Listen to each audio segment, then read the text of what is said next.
The bill authorizing the government to trigger its European Union exit process by March 31st. That's Article 50. They can get out. We're going to have more details for you. But right now, I'm joined by Brian Brinberg and Nile Gardiner. Nile, I got to start with you. There was some concern after moves made by the, I think it was the House of Commons, that maybe this Brexit was hitting some more speed bumps. It looks like it's full steam ahead now, isn't it? It certainly is full steam ahead for Brexit, Charles, and the House of Lords, the upper house, basically passed a couple of amendments actually to the bill calling for the beginning of the process of withdrawing from the European Union. But the House of Commons effectively rejected those amendments by the House of Lords. So we are on track to see the triggering of Article 50, beginning the process of Britain's exit from the EU by the end of March. So I think that this is a very good day, certainly for sovereignty and freedom in Britain. And certainly Britain is on the right path now towards once again becoming a truly free nation.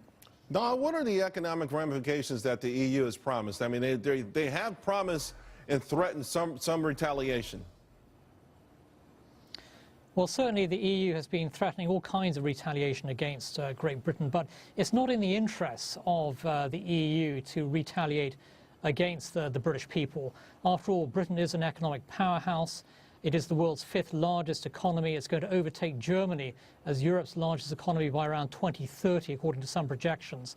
And any effort to retaliate against Britain is only going to harm businesses across the European Union. So I do think you're going to see a certain element of pragmatism entering into these negotiations, and many European countries adopting a far more pragmatic tone over the course of the next 2 years. It's in Europe's interest, I think, for Brexit to succeed.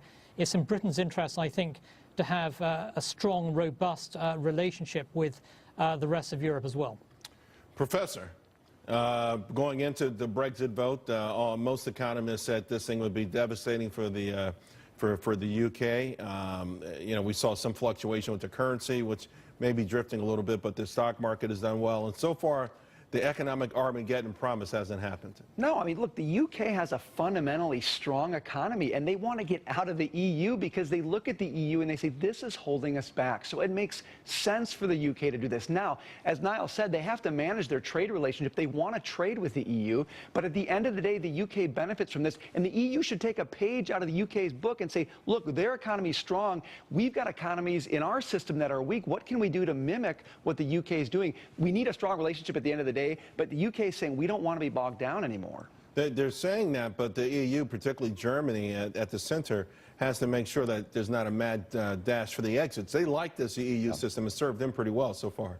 Yeah, I mean, look, it's going to be bad for Germany if there's a mad dash to the exit, but the reform has to happen within these countries. And again, Germany needs to be pushing its neighbors like France, like Italy, to reform their labor markets, to reform their taxes and their regulatory systems. That's what's causing the problems in these countries. It's actually not the trade relationships with China. It's their own economic problems created by their own legislation that's hampering workers, hampering entrepreneurship. And of course, now with the EU, there's no such thing as sovereignty anymore.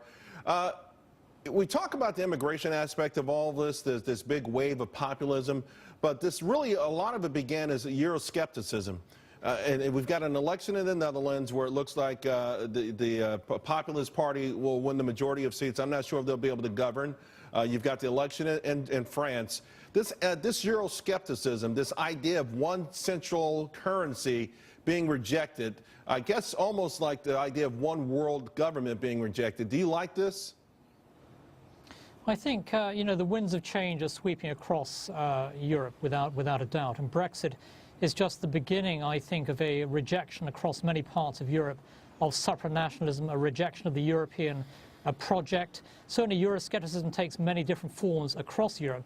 But in Britain, you have seen, I think, tremendous momentum that is going to fundamentally change the trajectory of Europe. And that's a good thing, because if we have the decentralization of political power, greater economic freedom in Europe, also the ability to control borders in Europe, fundamentally important. And Brexit was, you know, all about Britain retaking control of its own future. And that applies to Britain. It's going to apply, I think, all over Europe. And you are going to see tremendous change across the European continent in the next few years. All right, gentlemen, thank you both very much. The S&P and NASDAQ actually ended the day on a high note. The Dow was down, but don't worry about it. My market commentary is next. Tech stocks heating up. I've got a few names for you. We'll be right back.